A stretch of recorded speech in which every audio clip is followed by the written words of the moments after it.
धर्मस्नेही प्यारी प्यारी भव्य आत्माओं,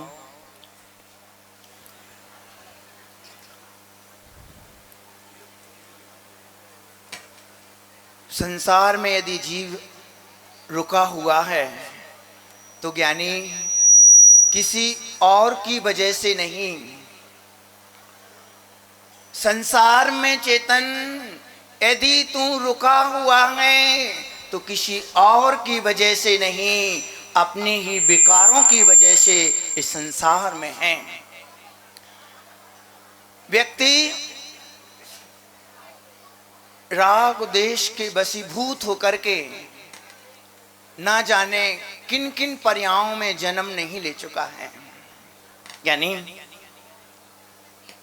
कहाँ तो एक और हमारा भगवत्ता का स्वरूप, हम भी उस परमात्म संपदा को प्राप्त कर सकते हैं।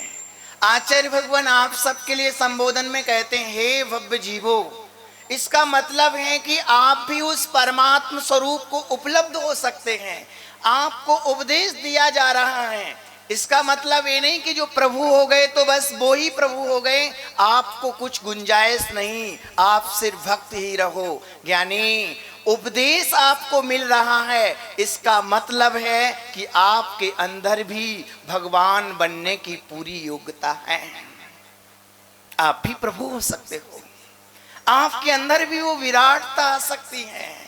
ज्ञानी पर राग देश की वजह से चेतन तूने ना जाने कौन से देश में जन्म नहीं लिया, किस देश यानी किस योनि में तूने जन्म नहीं लिया, यानी हर एक योनियों में जन्म लिया, कुल में जन्म लिया, अनेक स्थानों पर जन्म लिया, अनेक प्रकार के पुद्गलों को तूने भक्षण किया है राग देश के वशीभूत होकर के।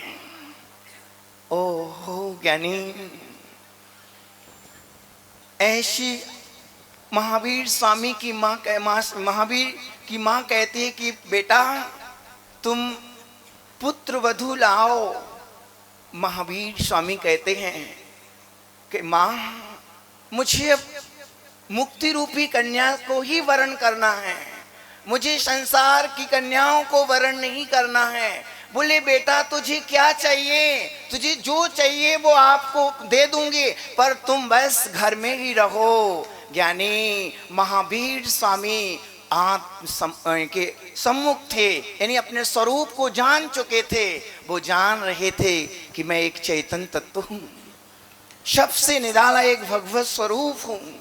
मैं ऐसे ही अनंत काल से भटकता आ रहा हूँ। यदि संभलने वाली अवस्था में मैं नहीं संभला, भली इस पर्याय में मुझे बड़ा तीर्थंकर का पद मिला है, बहुत सुंदर सुंदर वैभव मिला है, जो हमारे सेवा में सौधर्मिंद्र जैसे बड़े बड़े राजा मेरी सेवा में संलग्न रहते हैं। हमें कभी विचार ही नहीं करना पड़ता है कि ये चीज की कमी है। यानी तीर्थंकर भगवान को कभी विचार भी नहीं करना पड़ता है कि मेरे पास इस चीज की कमी है अभी।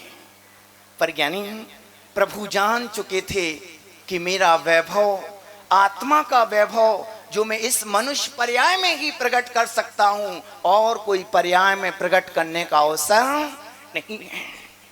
भगवान महावीर स्वामी ने जैसे 30 वर्ष की उम्र में दीक्षा लेने का निर्णय कर लिया है कि मैं तो अब आत्मा का ही शोधन करूंगा।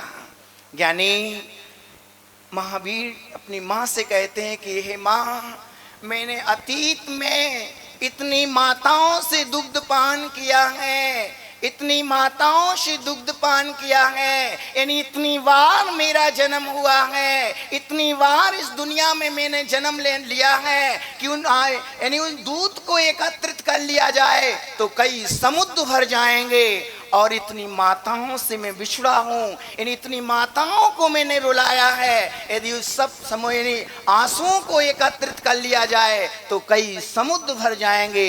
हे माँ, अब मैं चाहता हूँ किसी माँ को मेरे द्वारा दुख ना हो, पीड़ा ना हो। यानी राग देश की वजह से जीव ना जाने कहाँ कहाँ परिभ्रमण नहीं करता है। आप गृहस्थ हो, आप भी अपने जीवन को महान बना सकते हो। एक दो चीज की कमी हो जाए, एक तो तृष्णा की, आसक्ति, मोह की कमी हो जाए तो आप जिस गृहस्थी में भी हो वहां भी आप बहुत ऊंचाइयां प्राप्त कर सकते हैं। श्री राम का जीवन भी था, पर वो आसक्त नहीं थे, वो भोगों में आसक्त नहीं थे, वो तृष्णावान नहीं थे। इसलिए राम को भी आज इन गृहस्थी में भी रहे, आज भी राम की मर्यादा का वंदन किया जाता है, उनकी मर्यादा को आज तक भी पूजा जाता है। आप गृहस्थ में हो तो सत्यवादी बनो, ब्रह्मचर्य के पवित्र, यानी जो अपने परिवार तक सीमित हो उतने ही तक सीमित रहो, व्यर्थ की तृष्णाओं में मत रहो। ये विचार करो जितना मेरे पुण्य योग में मुझे मिला है, दाल रोटी मिली, दाल रोटी से ही सही, यानी ज्यादा चाहना मत करो। ओहो चेतन, विचार करो, खाने पीने मुझे एक टाइम मिल रहा है, कोई बात नहीं, दाल रोटी अकेली मिल रही है, कोई बात नहीं, मित्र लोग मेरे कम हैं, मेरे पास धन दौलत कम है, चल जाएगा, पर एकमात्र दृष्टि आत्मा की होना चाहिए। ये बाहरी चीजें कम बढ़ रही, कोई बात नहीं, हमें कहीं तकलीफ है ही नहीं। आपको आपने यानी इच्छाओं से भी ज्यादा मिला है। ये देखा जाए तो आपके पास बहुत कुछ है, आपके पास बहुत कुछ है।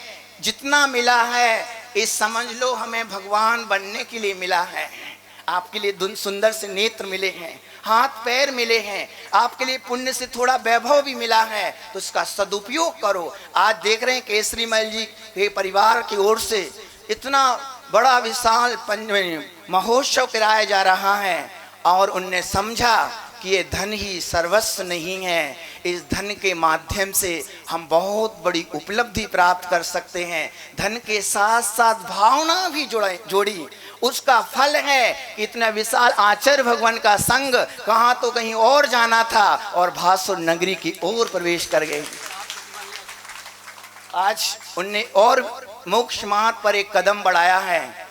7 प्रतिमा, कितनी प्रतिमा हो गई? 7 प्रतिमा अभी ली हैं, 11 होने वाली हैं, अहमदाबाद में हो जाएंगी 7।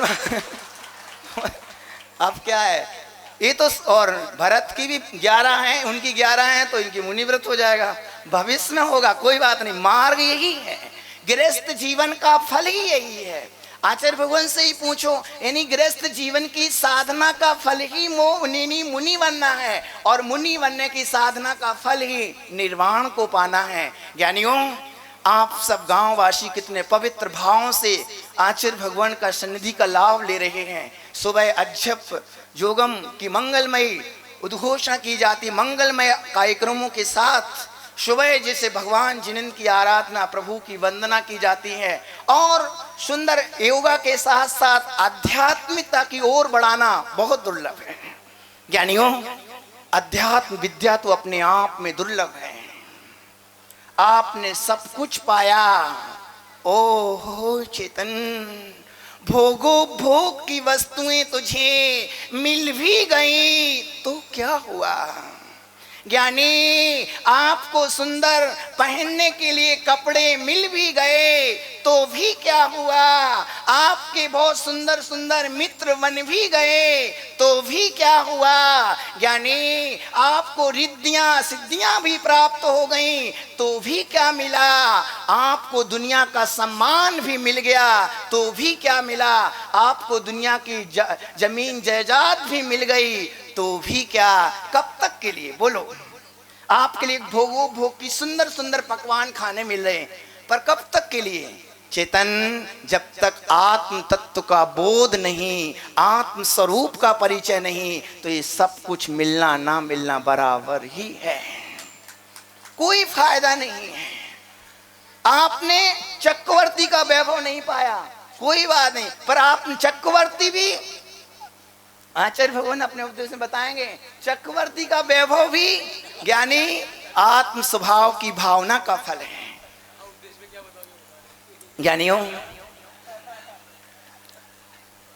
सिद्ध चक्र महामंडल विधान एक बहुत पावन और विशुद्ध विधान है, जिसके मात आपको पता नहीं इसमें क्या लिखा हुआ है, पर सिर्फ उपस्थिति मात्र से मैं कहता हूं ज्ञानी, आप यदि पवित्र वातावरण में आए हो, आप भी कहीं ना कहीं आप किस्मत वाले हो कि कैसे भली भूल से भी आ गए हो। ज्ञानी, कहीं ना कहीं तुम्हारा पूर्व का पुण्य सत्ता में है, वो पुण्य तुम्हें यहाँ लेके आया। तुम्हें अभी भी पता नहीं, कई लोगों को अभी आ गए तो भी पता नहीं क्या महिमा, पर इसकी महिमा आपको अपने जीवन में पता पड़ेगी। और जब यहाँ से जाओगे, जीवन में समृद्धियां बढ़ेंगी, बुद्धि का विकास होगा, सद्बुद्धि आएगी, तब पता पड़ेगा कि आज जैसे आज अपन मनुष्य पर्याय में खुशी मना रहे, आज बताओ कोई ना कोई अतीत कर्म में सत्कर्म किया होगा, उसका फल है कि आज आचार्य भगवान के सानिध्य में बैठने मिल रहा है। ज्ञानियों, आप सबका सौभाग्य है। आचार्य भगवान के चरणों में चलते हैं,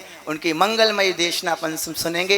इन्हीं मंगल भावना के साथ आचार्य भगवान सुनील सागर जी गुरुदेव की जय। तो आइए चलते हैं, गुरुदेव के पवित्र चरणों की तरफ चलते हैं।